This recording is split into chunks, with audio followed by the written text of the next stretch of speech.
Hello there guys, and welcome to another one of my reviews. Today we are treated like royalty because I am sitting behind the wheel of a Rolls-Royce, as you probably already saw. Today is a big day for me because I haven't experienced a Rolls-Royce in about 4 years. The last time I did that, it was when the Cullinan was brought out. It was brand new. And today I'm experiencing the Ghost. And this is my first contact with the Rolls-Royce Ghost. And I've been looking forward to it because I've been reading a lot about this new platform, this new car. And I really like what Rolls-Royce did with the Ghost. A bit of a background about the Ghost. When they started developing it, they said that they wanted to know what the customers thought about the first generation and what they wanted for the second generation. In order to do that, they simply talked to the customer and asked them what they would prefer. And the answers were surprising for some, but not exactly for others. Customers wanted luxury, of course, comfort, of course, but unlike on the Phantom, they also wanted a car they could drive on a daily basis and actually enjoy driving. And to that end, Rolls-Royce decided to make some changes to the way it builds cars. So the Ghost is built on the same architecture of luxury that we are seeing on cars like the Phantom or the Cullinan. This architecture of luxury is a bespoke platform created for these cars. So we're not talking about sharing underpinnings with the 7 Series anymore. They also created a new suspension. It's called the planar suspension that actually uses a very interesting setup up front and in the back. The suspension has dampers on top of dampers in order to make the car more comfortable than ever. And on top of that, it still uses the camera system that scans the road for imperfections and adapts the suspension beforehand in order to ensure the most comfortable driving experience possible. On top of that, you also have a GPS-aided transmission that actually prepares the proper gear depending on the driving situation. That's on the technical side of things. On the design side of things, owners, as I said, still wanted luxury, but they wanted it to be less opulent. So Rolls-Royce invented this concept called post-opulence. Basically, it's opulence, but in a minimalistic fashion. You still have the best materials possible, but everything is cleaner, everything is less complicated inside these cars and out. In terms of exterior design, we have a more refined front end with sharper, simpler lines. We have a bigger front grille that's now illuminated. We still have Eleanor guiding us on the road, Spirit of Ecstasy, of course, and the whole car looks just a tad bit more stylish and more elegant compared to the first generation Ghost. It's still a big car, nearly 5.6 meters long and 2 meters wide, but it's incredibly easy to drive because now we have all-wheel drive and all-wheel steering. This is the first sedan from Rolls-Royce that has all-wheel drive and all-wheel steering. That means the rear wheels will be steering, depending on the situation, either contrary to the front wheels or in the same direction, depending on the speed. And all of this works absolutely brilliantly, as I'm going to tell you later on. Now, what we're driving today is a special edition car. This is called Amber Road's Ghost, and it's one of 12 units made, part of a collection unveiled not too long ago by Rolls-Royce in right on the shores of the Baltic Sea. Why is it called Amber Roads? Because it's a tribute to amber. Amber is a precious stone with a very specific feel. Basically, it's made out of fossilized resin and it has a specific color. And over 3,500 years ago, this material, this precious stone, had a great popularity. It was called the gold of the north, and a lot of people were involved in trading it and transporting it from the north side of Europe, right on the shores of the Baltic Sea, where sometimes you could find these stones simply washed away at the shore, and they would trade them all the way down to the Mediterranean Sea, and that's how the amber roads were created. And this is a tribute to that old commercial route. To that end, this car is wearing a special combination of colors. The base is Cornish white, and on top of it, as we have a double finish, we have a sort of copper color, and it looks absolutely magnificent.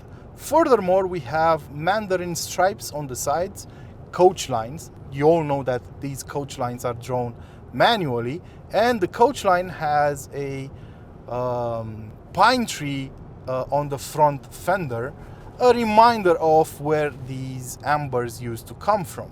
The same color can be found on the wheel hubs. As usual, we have the Rolls-Royce static emblem on the wheel hubs, and the combination of colors is amazing. We have the same combination inside, where we have white leather with brown accents here and there. We have the best leather around, and as you probably already know, Rolls-Royce only use a certain type of leather from cows bred at a certain altitude in order to avoid having all sorts of mosquitoes and bugs chipping away at their precious hide. So part of this post-opulence approach is using less stitching inside the cabin. So they're trying to get cow hides that are big enough so that they don't warrant additional stitching. And I have to say, this interior looks absolutely brilliant. Something you will appreciate on a Rolls-Royce is the material quality. We have wood over here, and it's solid wood. We have metal for the air vents. So on board a Rolls-Royce, if you see something that looks like metal, it's metal. If you see something that looks like leather, it's leather. If you see something that looks like glass, it's glass. And if you see something that looks like wood, it's wood. The combination inside this particular car is also focused on the Amber Roads motif. So in front of the passenger, we have an Amber Roads logo. The Starliner inside this car uses, of course, 192 optical fiber elements that light up the roof liner at night, but we have orange ones inserted in there that replicate the Amber Roads of old, and that is absolutely brilliant at night. They look absolutely fascinating. And since we're talking about the new Rolls-Royce Ghost, once you sit in the back, you'll notice that you have screens at your disposal, you have small tables for writing or eating or whatever you want to do, and of course the rear doors, which still open in suicide door style. The rear doors can be closed by pressing a button, and you still have a lot of room. Now, normally I would sit in the back, but I don't have a chauffeur today to drive me around, so I had to step behind the wheel. But I have to say, I'm not mad at all, because this car drives like a dream. That's definitely a testimony to the fact that the engineers managed to get exactly what the customers asked for. So you can actually have fun while driving this car.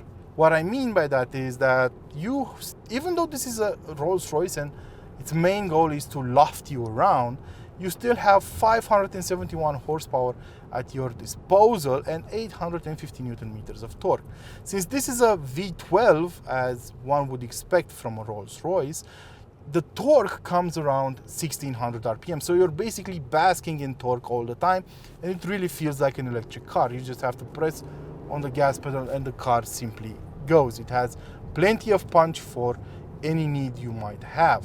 And despite weighing 2.5 tons, this car will still do 100 kilometers an hour from standstill in 4.8 seconds, which is not bad at all. And the top speed is, of course, limited to 250 kilometers an hour. Once again, pretty good for a car of this size. So yeah, you can drive it in a spirited fashion, but I don't think that's the point of this car. You're supposed to relax and enjoy the quietness, and it is eerily quiet inside this car. As a matter of fact, I was reading about it when it was being developed, and I saw that they made it actually too quiet initially, and they had to tone it down with the sound deadening. This car has about 100 kilos of sound deadening, and of course foam added inside the tires to make them even quieter and so on.